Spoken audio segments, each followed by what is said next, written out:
2027 is hereby coming. And the last episode, I spoke about what President Ruto should do to win the coming elections. The Kenyan elections now, it's like a coin. It has two sides. Today, I want to advise the opposition on what they should do to win the coming elections. Ladies and gentlemen, welcome to the show. Today we are diving into a question that is keeping political strategists, pollsters and power brokers awake all the time. The question is, what must the opposition do if it wants to defeat President William Ruto? It's not about what supporters wants to hear. It's not about what social media is saying. It's not about the television panelists wants to hear. But it's what the electoral mathematics, the voter psychology, and the Kenya's political history suggests. Let us first of all begin by with a reality. The opposition supporters, more often than not, do not want to confront. The first rule of Kenyan politics is that there is what you call the incumbency. The incumbents are extraordinarily difficult to remove. Since the return of multi-party democracy, every sitting president who sought re-election has won. That's not because incumbents are unbeatable. It's because the incumbents possesses structural advantages. Number one, they have what you call the national feasibility. Number two, they have the government machinery, the police, the media. Number three, they can access to development narratives. Number four, the political patronage and networks. They possess all that. Number five, they have what we call an established campaign infrastructure. So, President William Ruto comes to us in 2027 with all these advantages. The opposition's challenge is therefore not just merely to wake up and criticize him. It is the challenge to convince the millions of voters that indeed the opposition represents a safer, more and more credible alternative government. And this, as we think through, brings us to the first strategic requirement. The strategy number one is they should stop running against President Ruto, but should start running for something. What do they have? One of the most common mistakes opposition movements make across the world is assuming that the public dissatisfaction translates into electoral victory. That's a myth. It does not. Many voters may be unhappy with their government. Maybe it's taxation, it's performance, but yet they remain unconvinced by the alternative.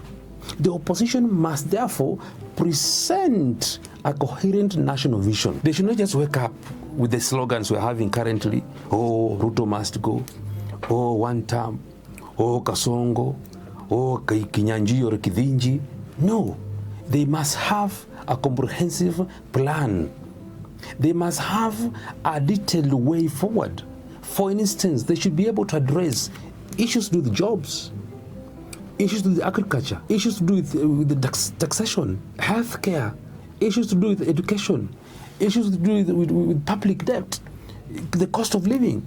Voters ultimately will ask simple questions. If we remove the current government, what exactly replaces it?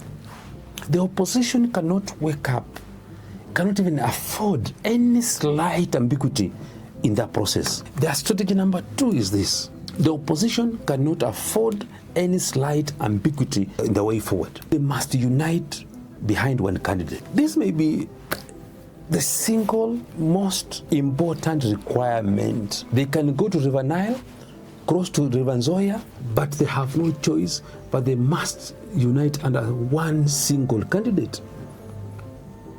Virtually, every serious political analyst of any landscape will identify opposition's fragmentation as its greatest weakness. Looking at multiple reports, pollings and suggestions, they said that the opposition leaders continue to compete for leadership while attempting to build a common front. The other day, when you had Kashagwa saying, Matthew saying that Kashagwa has 5 million. True, he has. Kalonzo still says, have the experience. Yes, he has. Sifuna is carrying the day. Yes, he has. So if they will be so divided, they will not be able to make it. They are supposed to come together and have one single candidate if they have any single chance, any small chance of beating President William Ruto. And Kenyan elections in most cases are rarely won by isolated political figures. The Kenyan politics are won by coalitions. If you go to the history of multipartyism, and history has never lied to us. It has repeatedly demonstrated this to us. In 2002, the opposition unity defeated the incumbent. In 2013 and 2017, the coalition building proved very decisive. In 2022, William Ruto assembled a broad coalition capable of challenging established political networks. I remember I was in Bomas, and I was part of the team that wrote a manifesto for Musalia Mudavadi. And he came down and he said that we are going to have an earthquake. We never knew which earthquake was coming from. Kumbe, he had joined ranks with William Ruto. So William in 2022 assembled a coalition. The opposition must therefore solve one fundamental question. Who becomes the flag bearer? Until that question is resolved, uncertainty remains, and uncertainty discourages voters. Strategy number 3. They must expand beyond regional strongholds.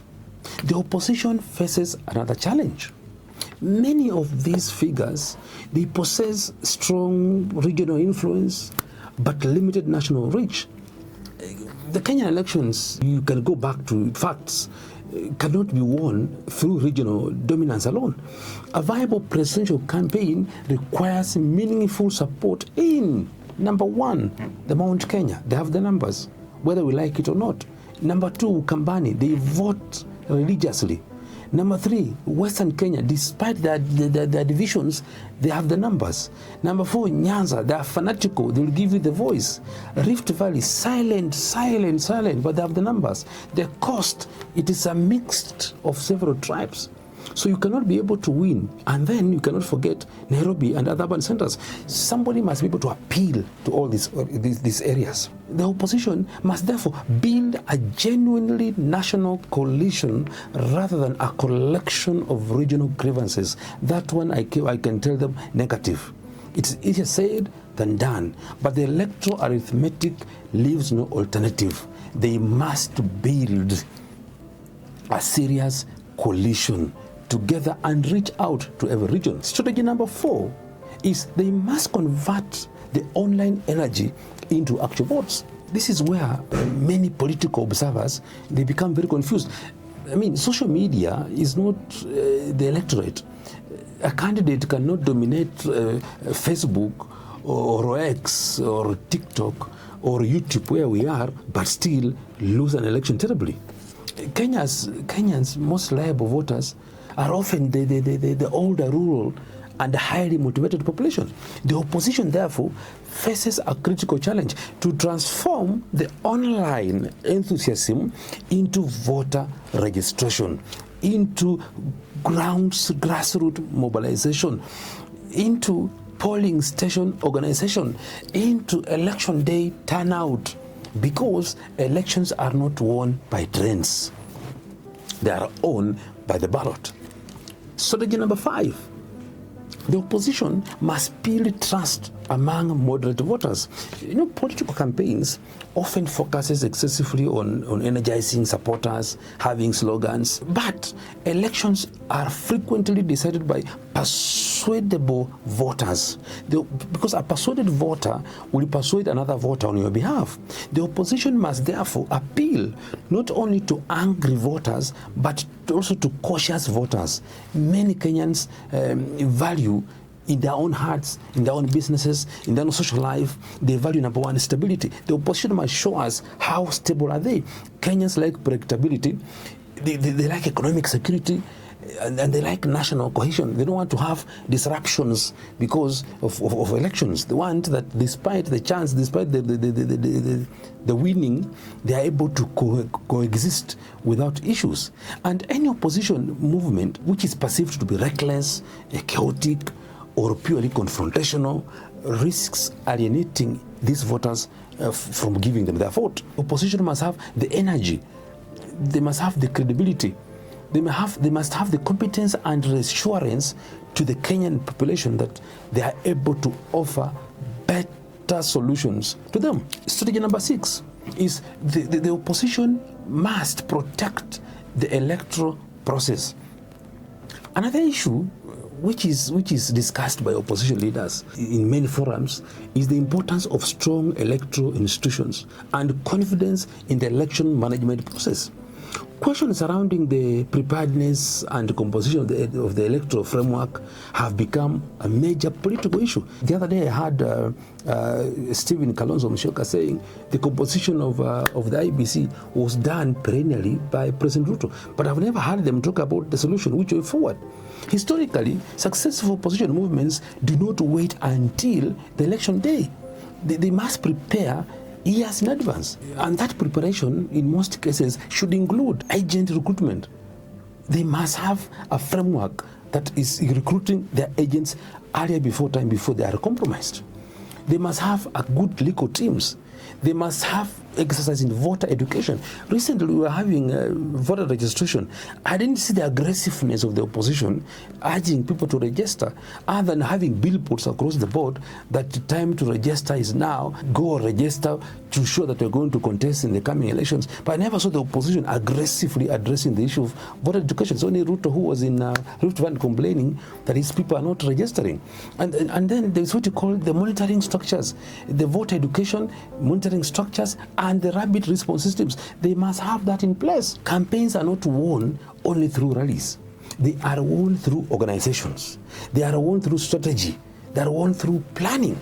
So the opposition must show us that they have already organized themselves in a way that their votes will not be stolen. Strategy number 7 is they must offer hope, not just anger. This may be the most important lesson for all of us. Anger in politics can start a movement, but hope wins an election. Many Kenyans are frustrated, yes. 1, by unemployment. 2, cost of living. 3, corruption and governance.